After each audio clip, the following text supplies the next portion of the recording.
Crow's knowing. All right, man. Welcome to Crow 777 Radio, episode 214. Our guest today is Misha, and Jason Lindgren is here as always. Many people may have been noticing that there are a slew of commercials on television about all these class action suits around glyphosate, or more specifically, Roundup. It's pretty clear what's going on when you see this kind of thing. What's going on here is they are getting ready to settle for good. In other words, they'll just pay out some nominal fee here, settle all these cases, and that will be that. Likely no one will ever be able to go back on the suit that has arisen here. And truth be told, I think these things are planned into the outset of many of these products, which, let's face it, they're against nature, aren't they? But anyhow, welcome, Jason. Good morning, Crow. So where are we in the world? Do we have anything? A little bit of crazy. I talked with people I know in San Diego, and I am told people are out everywhere. But I'm also told there are police on every damn street just about. Yeah, getting mixed reviews about that all over the country, so hard to say. The interesting thing about it is there are clearly many, many people standing up to protest, and it's not being covered one iota in the news. The news is full spectrum messaging at this point, and they're not covering any of these things. But luckily for now, we have basically what journalists used to do being done by people who run YouTube channels and other things. Welcome, Misha. How are you? Hey, doing good, guys. Good to be here. Can you give us just a little quick background, just so people understand, you know what you're talking about? And then I'm going to hand it over to Jason to drive through what we have. Sure. Well, I've got some academic credentials that I'll get to in a sec. But first and foremost, I grew up on a farm. And so I was working before I could legally drive a vehicle. And so I've got a lot of experience with large-scale grain crops like wheat, barley, flax, and even hemp. And of course, things like alfalfa. So then I went to college, got a degree in history. And, that's so funny, Crow. I couldn't find a job as a historian, so I ended up working as a farm inspector. And I worked under the USDA, the Canadian Food Inspection Agency, and under EU, all of those guidelines for farm inspections. There's a rule in farming: you sell the crop before it's even seeded. So by the time the inspector, gets to the farm, farmer says, well, yeah, this crop's going to Brussels, or this crop's going down to the States, and that's the standard to which you inspect. So yeah, and I also have some Japanese standard inspection under my belt. So I did that for many years, food and farm processing inspector. And then I started writing, and that brings me to you guys' front door here this morning. Okay, before I get Jason going here, I'll just ask, online, I don't know, sometime around 2017, I forget how long ago, all of a sudden we were all being informed we were under EU guidelines. And I said, the hell I am, quit all my media streaming, all the things that allowed me to do a podcast. And I went to a private server and I served my own content. Does the EU have guidelines that bind American farmers? Only voluntarily. Yeah, I think what you're referring to is the internet. And when Obama, before he left office, but it didn't go into effect until 2017, he kind of handed the reins of basically an American invention, the internet, handed it over to the EU in one form. I'm not even sure which office it is over there. But so for farming, it's still voluntary. So put it this way, if a Japanese buyer says, this is how I want this crop grown, the farmer will grow it to that standard. And as long as he doesn't violate American law, because his farm is in America, he's fine. And in fact, if he cheats on the Japanese standard, the USDA won't care. That's a private contract between him and the Japanese buyer. So the farmer is, to my knowledge, to this moment here that we're talking, is only bound by the law of the land in which he finds himself, Canada or the United States. But farmers are very honest. So if they make a contract with a buyer and say, I'll do it this way, I'm going to tell you that 99.99 times out of 100, they're doing exactly what the buyer wants. All right. Well, I'm going to kick it over to Jason. He probably knows a good deal more about glyphosate than I do, though I am very versed in the agricultural ideas we're going to cover, having spent much of my life involved with growing things. But anyhow, Jason, it's all you, man. Right. Now, we did a show quite a while back where we covered Monsanto and Bayer's buyout and all that stuff. So talking about glyphosate, that is the actual chemical name of the brand Roundup. And you can walk into any Lowe's, Home Depot, maybe even Walmart. I've never actually looked, but you'll find this stuff everywhere. Oh, yeah. Yeah. So why don't we start with that, Misha? Why don't you break down what Roundup and specifically glyphosate is and why we're talking about it in the first place? Misha, before you start up, just let me add also, like I mentioned, there's all these, they use this funky language. They're doing all these class action lawsuits so they can get all the legal nonsense behind them now that Bayer owns it. I think that's what it looks like anyhow. But so they're telling people on TV, oh, join this class action lawsuit because this is a probable carcinogen. So it probably or very likely causes cancer. They won't come out and say it, but yet this is still on every shelf everywhere. So what they're saying is this could kill you, but go to Home Depot and pick it up. By the way, we'll settle this lawsuit soon, but go ahead, pick up, Misha. Yeah. And what it boils down to is really how you're using it. And I'm reluctant to defend Roundup because, of course, I grew up in an organic framework, if you will, and worked in it for many years. But it did have validity at the start. It was only used in pre-seeding. And when you see it on the store shelf, for common use, of course, no one's seeding, right? They're just using it in their yard. The reason it was better to be used in pre-seeding is there was little to no chance it would end up in the food. So it used to be in the old days, a farmer would turn a field black, even if you had brown soil, that was the expression, turn it black, because the last thing you want to do is seed into a field full of weeds. So you turn it black, that takes a lot of fuel to cultivate land. In fact, you know where we get the size of an acre, 43,000 roughly square feet, size of an American football field. That was the amount of land one man with one good horse could plow in one day. 1 acre. Well, now we have a farmer. He'll turn 1,000 acres black, with modern equipment. But better than that, and you can just imagine the amount of fuel being used. Better than that, it came out in the 70s. It was actually a pipe cleaner back in the 30s, Roundup or glyphosate. Came out in the 70s that instead of turning it black, you turn it brown.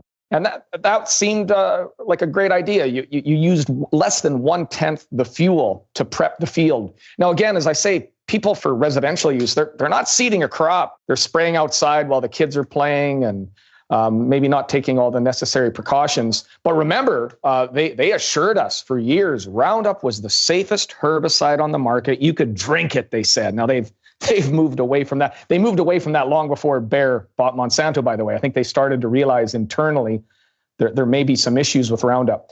In any case, it's a herbicide. It was used for about almost 40 years without any of these lawsuits. And meanwhile, we were living in a very litigious society. People would sue for anything. I like the example of how Dow Corning was sued into bankruptcy for silicone breast implants. It turned out it wasn't true, and I don't support breast implants, but it turned out it wasn't true, and yet they were sued into bankruptcy. So why were there no lawsuits for 40 years? Well, again, it was being used pre-seeding. Then we saw the advent of the Roundup Ready crop, and it was actually just before Roundup Ready crops that farmers started desiccating. Both of those practices put Roundup on the food. Instead of going on a bare patch of land, and then you wait 2 weeks for it to dissipate, and then you seed the crop, and now you've got the whole growing season for whatever was left in the soil to dissipate even further. Instead of that, you're putting Roundup right on the crop. And then desiccation is forced ripening. Now you're at the end of the growing season. And no surprise, it's winding up in the food. So to these lawsuits, what are the lawsuits focused on? Well, they're focused on the application of Roundup. In other words, people are inhaling perhaps small dosages of it. And they're doing their best, guys. They're doing their best to avoid that issue of consuming it, of eating it. Now, all sorts of people will tell you that Roundup doesn't cause cancer. Okay, it's not as safe as we thought it was, but still very safe, the safest herbicide on the market. They don't claim you can drink it anymore. That's a bit like saying the safest, TNT on the market, isn't it? Yeah, or the safest electric chair, I like to say. I mean, goodness, it's killing things. And that's what it's supposed to do. And by the way, there are organic herbicides and pesticides that kill things. They're toxic as well. It all boils down to how you're using it. So like you said, you can find it at Lowe's and Home Depot. And goodness, people are spraying it all over their yards, all over the season. Maybe they even have a garden and they don't realize that they're also putting it on the food, as modern farmers are. So the maker, Roundup, will claim they tested it when they switched from pre-seeding application to GMO Roundup Ready Up. They claim that. I'm not convinced, but I can say this with certainty. There was no safety testing done on that third piece to the puzzle, on desiccation, on forced ripening. It just slipped in under the rug. I mean, the regulators had already approved it and it just slipped in. So to this day, if you go Google agronomists, these are professionals who tell farmers, what's the best crop to grow in this certain area and such and stuff like that. They will admit Roundup is not actually a desiccant. It is not recommended, in other words, officially, but everyone uses it. And I think that's actually why Werner Bowman, the CEO of Bayer, bought Monsanto. People think, well, he bought it for the GMO patents. Those have maxed out. Any farmer who's thinking of growing GMOs has already converted, right? And Europe and Russia and large parts of Asia have banned GMOs. So there's really no more growth there. It's going to make them money, but it's not a projected growth area. There's no more projected growth in the preceding weed control market either. Everyone who's using it is using it. I mean, no surprise there. But in desiccation, they really see growth potential there. Let's cut down to brass tacks here. Let's call a club and a spade, which is a reference to the suits on cards because they are what they are on the face of it. What we're looking at here, and I think most people that follow are not going to split hairs, and they're probably not going to give the benefit of the doubt because there really is no doubt when you start dealing with lawsuits and using language like probable carcinogen. Well, either it causes cancer or it doesn't. You can legalese your way around any corner you want to. But the main point here is the people who give a damn about what they put in their bodies, or even people who do spagyrics, which get down to the subtleties of what's in a plant, are going to tell you this stuff is all against nature and it's all horrid. The idea of blackening a field to plant. We went thousands of years of humans in this world where the only blackening that ever got done is if you burn something with fire to recycle. But when you start getting into the GMO and Roundup Ready crops, I think what most people listening are thinking, because right now that Rockefeller document from whatever it is, 2010, which is talking all about controlling food supplies, this is playing into that, isn't it? This is about the wholesale takeover and artificialization of growing things. And I don't think there's any defending this. And by the way, I guess I would split a hair here. One of the reasons Bayer bought Monsanto is because Monsanto is like dropping the F-bomb for most people who know anything in America. The word Monsanto is a bad word. And so one thing that's going on here is now it's rebranded with your, when you were an infant, you took Bayer aspirin. It's got this whole other vibe going on, but it's really not fooling many of us. I mean, what would you add? Yeah, you're absolutely right. I think this was a plan. I think they knew they were going to get in trouble with desiccation because, like I say, it was never officially approved. And you're right, Crow. Monsanto could never have pulled this off. And this is what they're pulling off. They're going to say for the first time we're now at the 50-year anniversary of Roundup being first introduced. They're going to finally say, yeah, it turns out Roundup isn't that safe. Monsanto could never have said that. So you're right. They hand the baton to Bayer. As far as the way things used to be, because I've seen this here with sugarcane crops in Louisiana, turning it black means that you're burning the remnant matter, the plant matter that's still there, and then churning it and getting nutrients back into the soil, right? Well, what I was referring to is cultivation, and that would be called turning it black. But yeah, you're right. Also, burning a crop, which is never advised.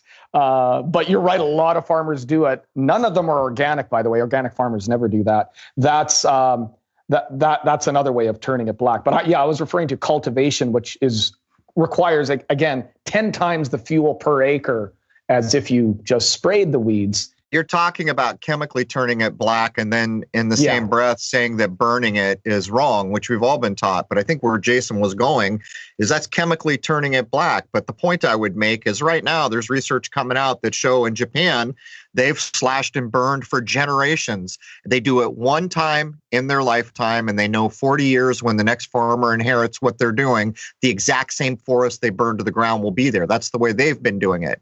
And this idea that somehow fire is a no-no, but these chemicals, I mean, that's where you're going, right, Jason? This is a chemical blackening. Right. I wanted to establish what was being done before and then how Monsanto at the time, because Monsanto is definitely a dirty word now. I think that's the one positive thing that has happened with all these lawsuits. But they came in the 1970s, did you say?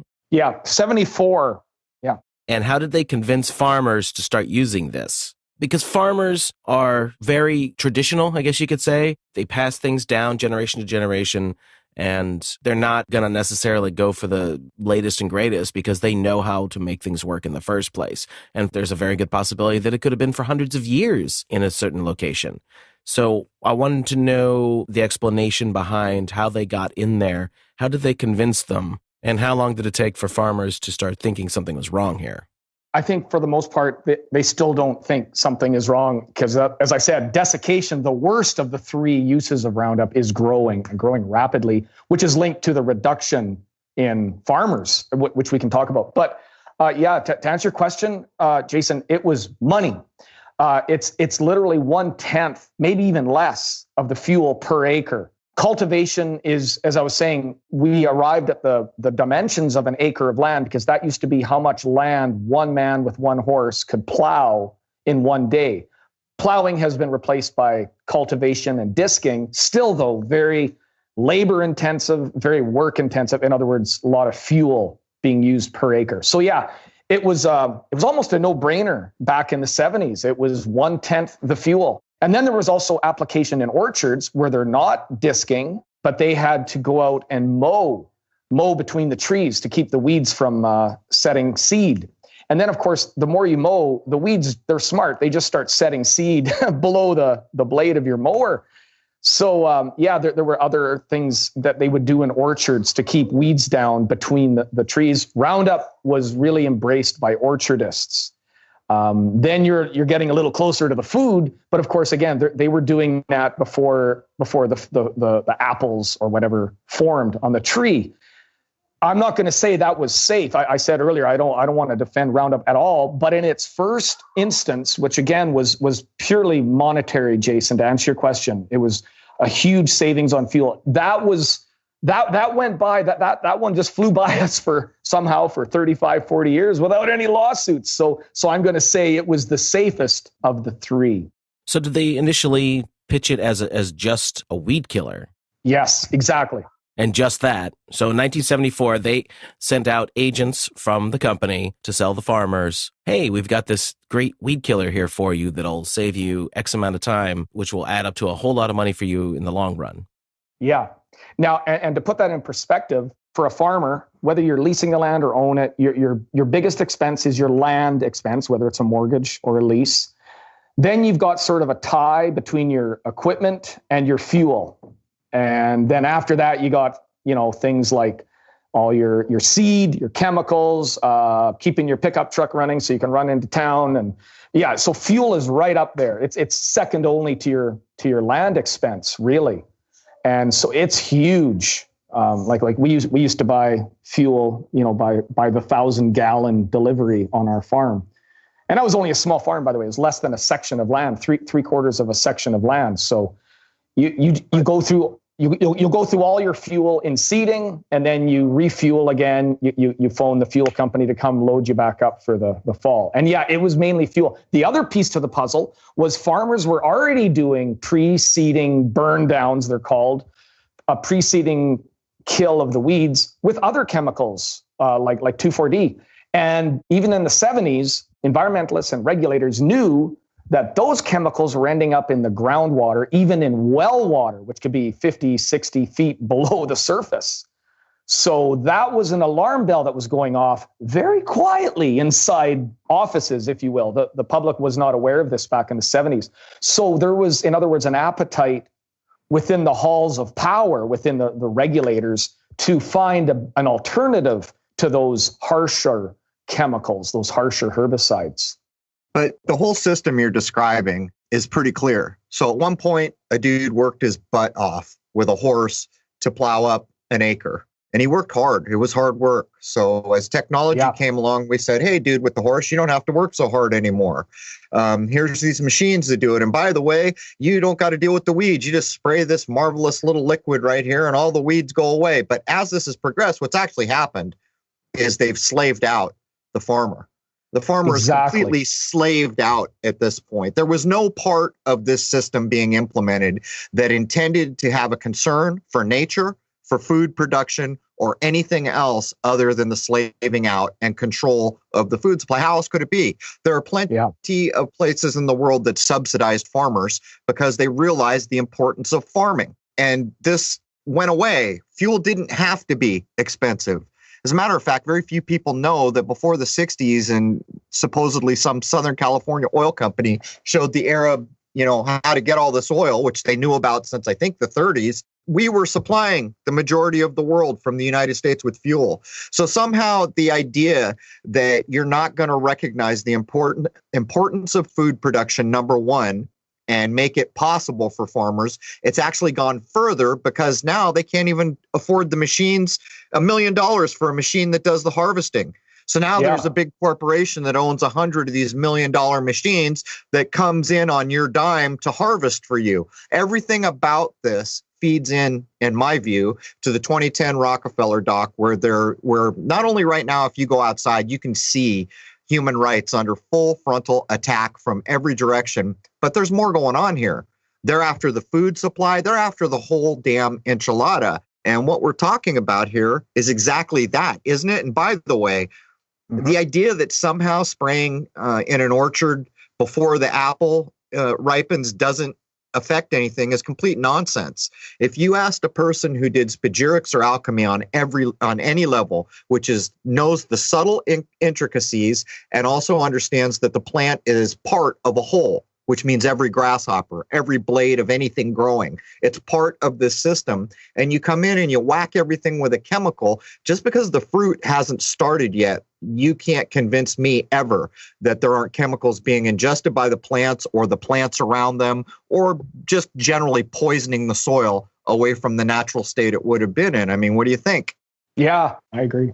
Well, before the corporations got in there with the chemicals, the Rockefellers did a dirty thing way before that at the turn of the century. Farmers used to be able to make their own fuel out of alcohol. And then the Rockefellers did their deed with the whole petroleum. The Rockefellers doing their thing where they consolidated everything and got prohibition in. And all of a sudden, there were no more flex fuel vehicles, and farmers and everyone else couldn't make their own alcohol to run their internal combustion engines. So control of this system seems to have started way back in the early... From the outset. Yeah, way back when. So true farming, where the farmer was kind of free, seems like hasn't happened. It seems like it hasn't happened since maybe the 1800s. Since before we lost the Constitution, maybe, Jason? Yeah, since maybe before 1871. Yeah.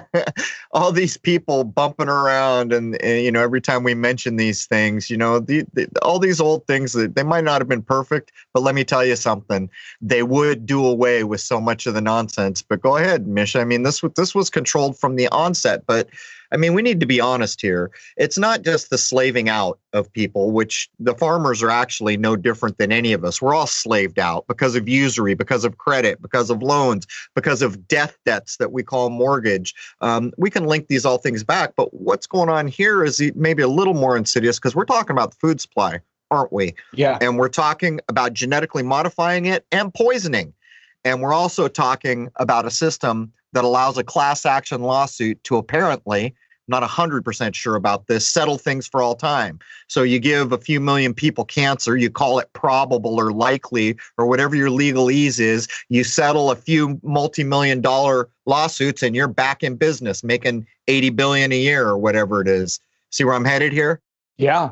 Yeah, I think, as you're alluding, that Bayer and before them Monsanto, they weren't worried in the least about these lawsuits. In fact, you might go as far as to say they welcomed them and maybe even had something to do with them because they were ready to say, yeah, it turns out Roundup isn't safe. What better way to do that than through the courts? Because the last thing you want is legislation. Legislation could be changed, but they will be indemnified through whatever settlement they come up with. It'll include indemnification. And that'll mean they can't be sued ever again, ever, just like the cigarette companies. So no one argues anymore about whether cigarettes cause cancer. We all accept it. And because the cigarette companies supposedly paid out, I think it was $250 billion, and they didn't pay a cent. They just passed that cost on to the customer by raising the price of cigarettes. We think, well, they gave their pound of flesh, those mean old tobacco companies. And they're indemnified forever now. So if it turns out 20 years from now, besides, lung cancer, throat cancer, lip cancer, and all these cancers, if it turns out it causes something else, like autism, let's say, it turned out that was blanket immunity. It didn't, the immunity they got back in the 90s under the Clinton administration didn't list all of the things that were being argued at the time.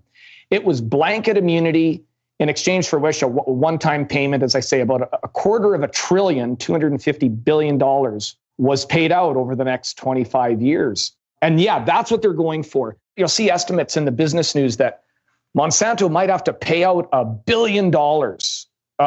It's going to be more than that. And they don't care.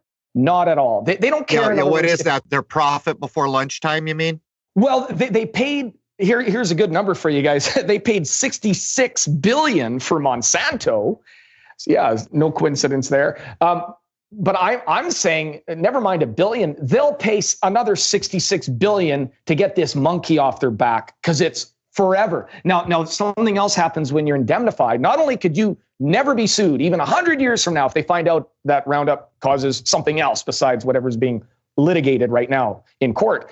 Not only that, but if you go start up your own Roundup company, which I wouldn't advise you guys to do, but let's say you did in 20 years, you go start a Roundup in some faraway country that over which the USDA and FDA here in America have no jurisdiction, they will find you and they will squeeze you out of business. They'll flood your market with cheap Roundup, so you're driven out of business. Indemnification will give them monopoly, in other words, and it'll be a de facto monopoly because whatever settlement they arrive at here in America won't apply in other countries.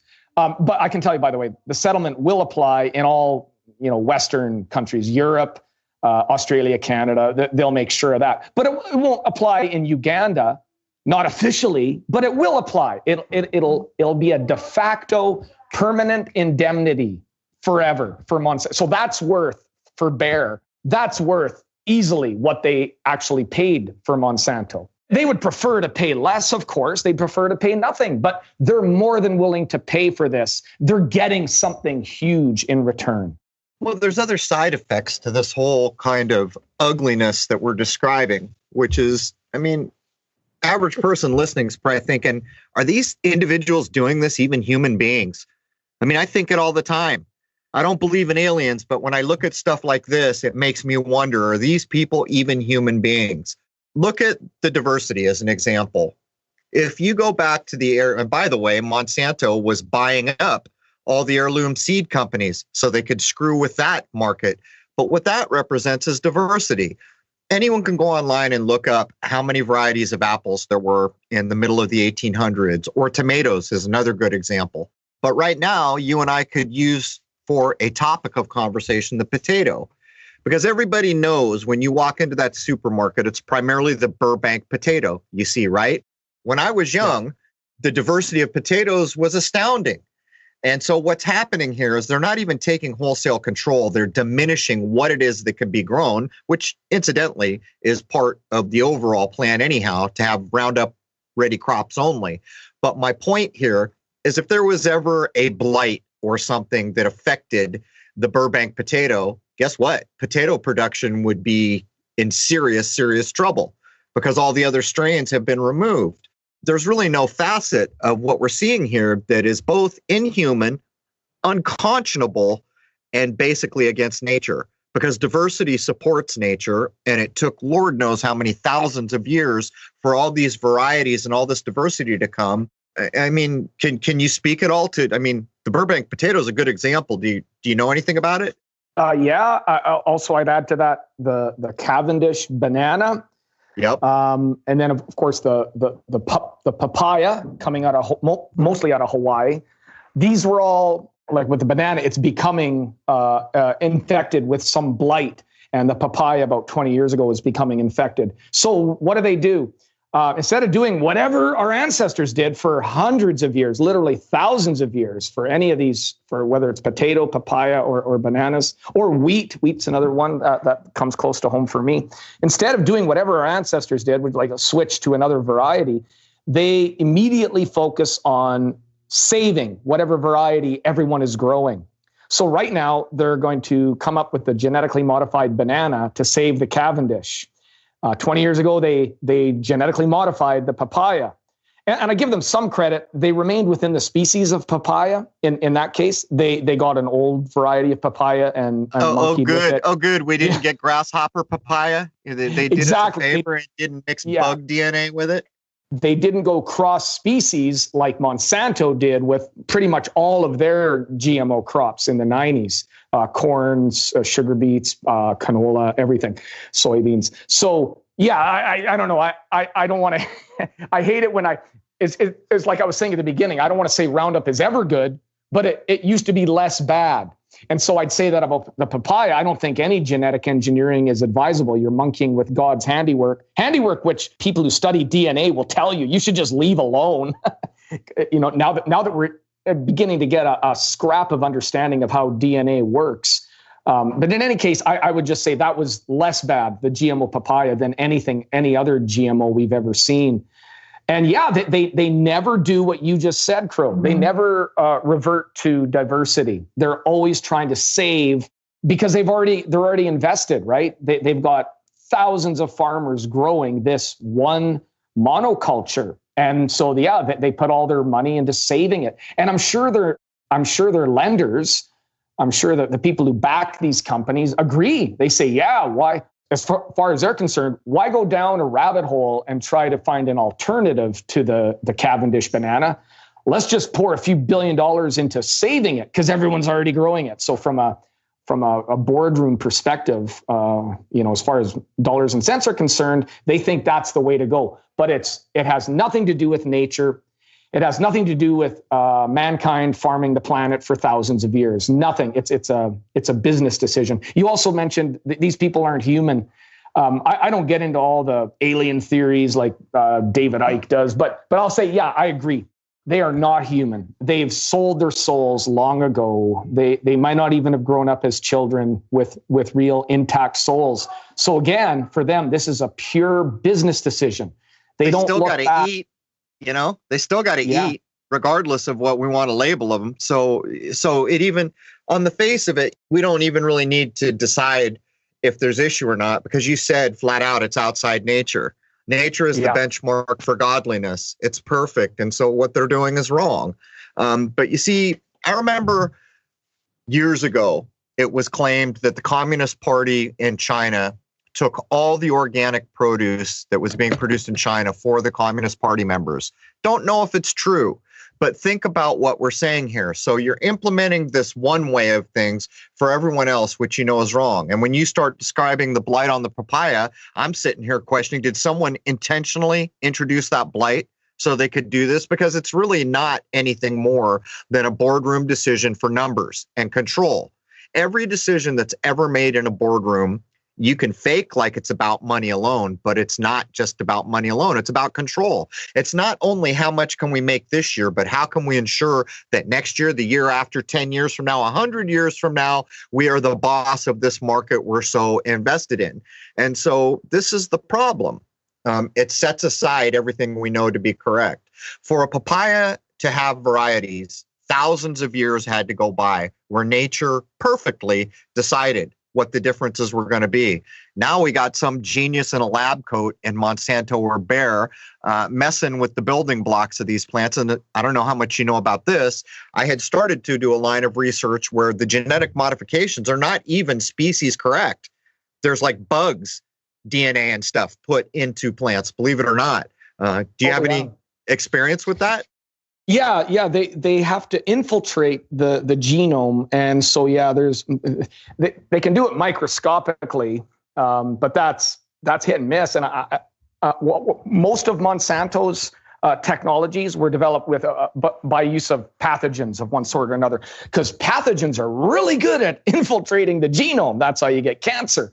They actually piggybacked things, and they would have to do like thousands of trials to get one viable plant, where, in other words, one viable plant where the genome wasn't so destroyed by this infiltration that it just died or was not viable.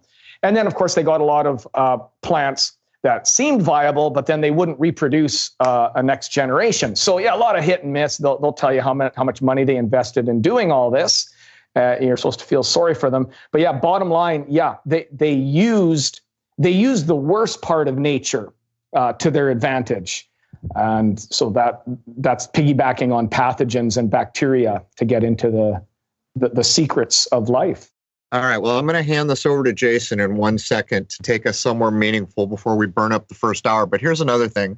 I was directly involved with plants when I was in Southern California. And we started to see, as we approached the year, 2003 or 4, these plants began to patent plant genomes, which is basically against the law because nature made the plant, and they were claiming somehow that the plant now belonged to them. And they literally treated it like a patent, as if they had invented something. Here's one of the things they did. There were certain kinds of bamboo that had a pathogen that would make little striations on the leaf. I forget what it's called. And if you took a tool and cut one bamboo apart and used that same tool with a bamboo that didn't have the striations, it would get them. And so it was pretty much known that once this thing that caused the striation in the leaf, that basically all the varieties that were common to each other were going to get it. What these guys did is they came in and they started doing, what do you call it when you propagate an agar?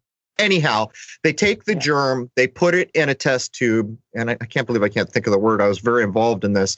And the agar is the nutrients, and they grew these. And what they realized is the germ had not yet been exposed to the thing. And so they basically got a bamboo that didn't have, like the original one didn't have the striations in it, and they patented it, which is illegal by definition.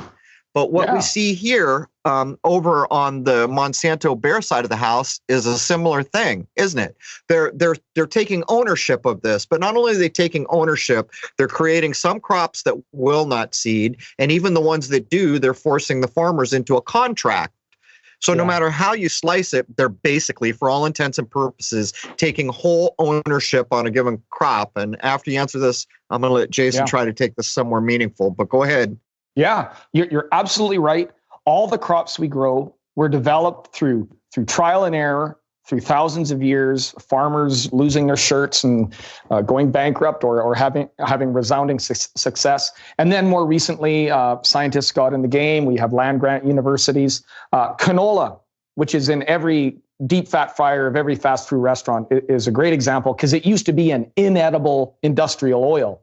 It was called rapeseed. And it was used in World War II extensively to keep engines running and certain moving parts. In any case, that was developed, just like all crops was developed through a combination of public financing and, again, trial and error. No private money. There's no money in that kind of thing, or at least there wasn't till recently. So then, they finally convert canola into an edible oil, make it very prolific. And then, in the 90s, along comes Monsanto, and they add what I call, it's not even the icing on the cake, it's the cherry on top, which is just one tiny thing. I mean, if I serve you a sundae, would you say the whole sundae was the cherry? If I charged you $5 for the cherry and just gave you the sundae, that wouldn't make any sense. But that's what they're doing. They added one thing at the very end, in the case of canola, to make it Roundup ready. And canola didn't really need much help. It's a very prolific crop. It'll choke out weeds just fine.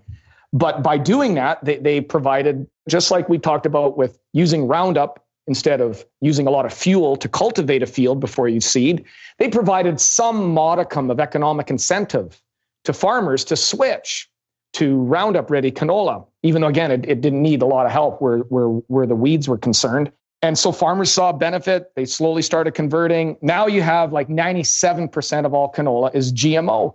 And the people at Monsanto and now Bayer, they'll say, well, we never forced anyone. And you can still grow the old variety if you want. Well, yeah, if you can even find it. I mean, some farmers are growing it on contract for like organic buyers. So yeah, their argument flies. It flies very well in the media. The average layman will look at that and say, well, what's Crow, Jason, and Misha worried about? Monsanto never took anything. They never stole it. They effectively stole it. And yeah, by patenting a life form, canola is still a life form, even though they put that little cherry on top. And I just want to back up one sec. The way they introduced that was by patenting, of all things, you guys are old enough to remember this, they patented a mouse. Why would anyone patent a mouse back in the early 90s? And it made the news. People thought, again, the average layman thought, oh, that seems kind of interesting, having no understanding of what the real game was. The game was this: no one cares about mice. There's no Mouse Growers Association. There's a Wheat Growers Association. And in the early thousands, when Monsanto said their next GMO crop was going to be wheat, all the wheat growers said, no thanks. Don't do us the same favor that you did for the canola growers, because they can't sell their canola in Japan and Europe now. Thanks, but no thanks. So who cares about mice? They are using mice now in medical. They'll grow you a new ear on the side of a mouse.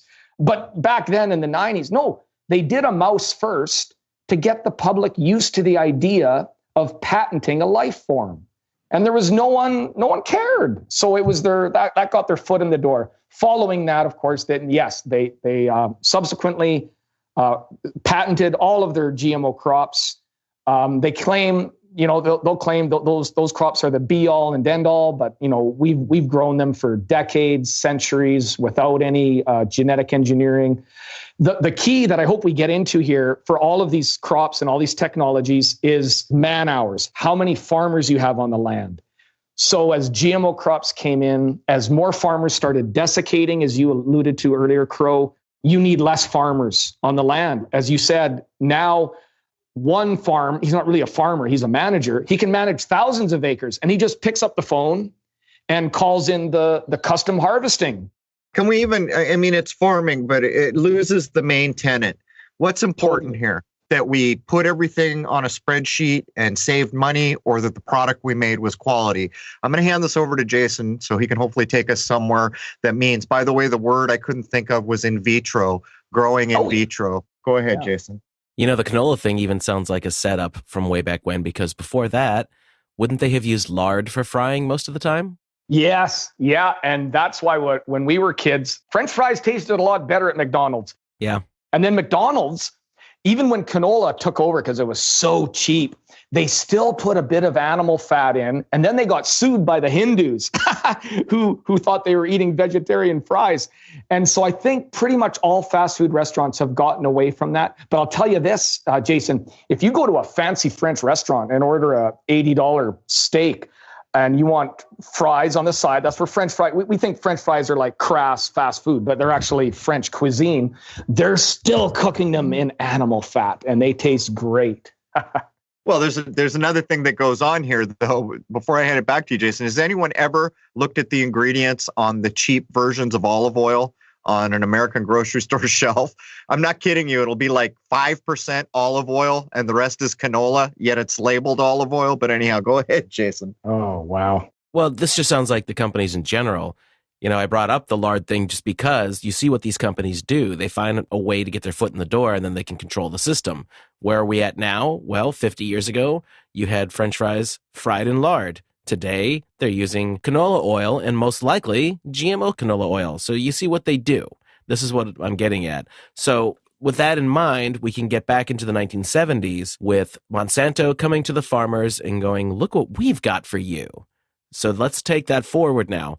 How did they get people hooked on this concept in the 1970s? And then where does it go to from the 70s into the 80s and forward? Well, it was a solid economic argument. I have to admit, I was just a little boy at the time, but I can't imagine being running my own farm and not being enticed by the allure of Roundup, cutting my preceding fuel bill drastically. And that would in turn cut my overall fuel bill for the entire growing season by something significant like 15 or 20%. Now, what they do then, as soon as they get you hooked, they practice arbitrage. And that's a French term meaning they'll charge you whatever they can get away with. And so they just raised the price of Roundup. Now, as long as Roundup was patented, they could literally raise it to whatever they wanted. And not surprisingly, they rushed out the first Roundup ready crops in the late 90s, just before the patent expired. That way they could really charge through the nose. So you had to, if you were a farmer, you had to buy the seed, the Roundup ready seed from Monsanto. You had to pay a licensing fee per acre, regardless of what your seeding rate was. And you had to buy the Roundup. There were no alternatives for any of those things. So they really stuck it to the farmer. Yeah, but wait a minute. What they're actually reducing is your freedom. I mean, where were you going, Jason? Yeah. Well, again, you're seeing the setup. They get them used to using the Roundup in the 70s. They're using it all through the 80s. Now it's become standardized. Then in the 90s, they're coming in with all these patents to change things over. And let's get it on the record. What exactly does Roundup Ready mean? Because I think a lot of people have probably heard that term. Yeah. I certainly have. What exactly does Roundup Ready mean? What are they selling the farmer with the seeds that are Roundup Ready? Yeah, the bit of confusion there. People think Roundup was spliced in. No, that's your corn. BT corn, Bacillus thuringiensis, is a bacteria that attacks the corn borer and kills it. And they spliced that. So if you think of BT, Bacillus thuringiensis, as a insecticide, because it behaves as one, in that case, they spliced that gene into the corn. But on canola and sugar beets and what do they call, not lentils, but soybeans, Roundup was not spliced in. What was spliced in, again, remember I mentioned earlier, they piggyback their technology on a bacteria. They actually found a bacteria that was resistant to Roundup and then made that part of the genome. So they didn't literally splice Roundup in, which was good for Monsanto for their bottom line, because switching back to corn, when you buy the BT corn, the insecticide is built in. You don't have to make a second purchase. You just buy the seed, and don't worry, they charge you a lot for that seed. But you don't have to also buy the insecticide. With the Roundup Ready crops, you had to buy the crop, and its genome was changed, so it was resistant, and you had to buy the herbicide. So they had a triple, it turned out to be, because you also had to pay the licensing fee. It was a triple marketing strategy to milk farmers. But farmers went for it because they made sure, Jason, to leave. They're not stupid, right? They're not going to make you just break even on the deal, because why would you do it? So they left a bit of meat on the bone, if you will. Just enough meat that over the last 25 years, as I say, 97% of farmers have converted to the Roundup Ready version of canola. But there's probably also the dangling carrot of, hey, look how much more you can plant and the profits you can make that way, doing it the way we're suggesting. Oh, yeah, definitely. And the argument there, that's when the communication department takes over. And so we hear Bayer, Monsanto. You wonder sometimes if the communications/marketing department, also could be called the propaganda department, if they're really running the show. Because they'll go out and say, we're getting more food from less land. And everyone just sort of says, hey, that sounds good. We can leave more natural habitat intact. Let me just say for the record, there's no shortage of land anywhere. It might look like it if you live in a city, but you just drive out of even you drive out of, New York City and Manhattan, you drive out for a half hour, probably take you more like 2 hours, and you'll see vast expanses of, first of all, of farmland, and vast expanses of untouched wilderness, even between Washington, D.C. and New York. If you've ever driven that route, it's like, I'd say 80% forest. We have so much untouched land, and the land that we're using, even if we didn't have these advanced technologies, don't worry, farmers, better 1,000 farmers than 10, and those farmers will feed everyone, just like they always have. Chicago, New York, Detroit, they all had 1 million people in them before World War I. And don't worry, they weren't shipping food up from Mexico back in those days. They were being fed from probably within 100 or 200 miles of those cities. So yeah, that's the propaganda we're given, that, oh, GMO crops are going to save the environment. I actually, ashamed to say, I kind of bought into that for a little while after I stopped being an inspector. I thought maybe there was some benefit to GMOs. But yeah, all it does is cut down on farmers. Now, if you cut down on any head count in your labor in your labor calculation, you're going to save money. But is that good for society? And more of us living in cities is how we got like typhoid fever and all sorts of diseases in medieval times and during the Renaissance. You don't want a bunch of people crammed into the cities. And that's all that's happening now. We're just driving farmers off the farm. The statistic to keep in mind is there's 90% less farmers today than there was when Roundup first came out. And there's other reasons for that, but Roundup played a large role in reducing that head count. The whole land thing is a talking point that they use, that there's not enough space, there's too many people, all that. That's just more propaganda that they like to push out on us. But we're going to have to carry that over into hour 2 because we're here, Crow. Okay. And plus we're sidestepping the obvious thing, that this is just another case of a system coming in to slave people out and control them and refusing to look at the place we live as a perfect whole.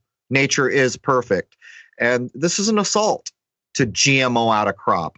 When I was in the 70s and we came across this country, and we did it every year, at least twice when I was young, 3,000 miles. Corn looked a certain way. It was tall. There were 3, maybe 4 ears of corn on it. By the time we were getting up into the 90s, we were driving across and there was all this Frankencorn. I don't know what it looked like anymore because it had all been kind of genetically assaulted. But we're going to get into ideas that we couldn't cover in hour 1, and it's going to relate probably a little bit to some of the nonsense going on in our world, which, by the way, many people are beginning to protest, whether they're more worried about some make-believe sickness or freedom, to put a blunt stick in your face. But I hope you'll join us all over at crow777radio.com. That's CRROW77radio.com.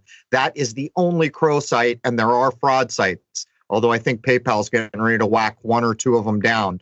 We're going to cover things that we can't cover in hour 1. It will mostly be to do with the supposed virus if we get to there, because there's an actual effect that we're going to cover about what does ingesting all this do? Why is there a lawsuit that's actually going to admit, as much as it's willing, that these are probable carcinogens? Well, this is legalese trying to diminish a payout, isn't it? It's not really telling the truth. But anyhow, for the other half of the Monsanto story, join us at crow777radio.com for hour 2, where we can cover anything we want. There it is, man. Cheers.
enemy of knowing.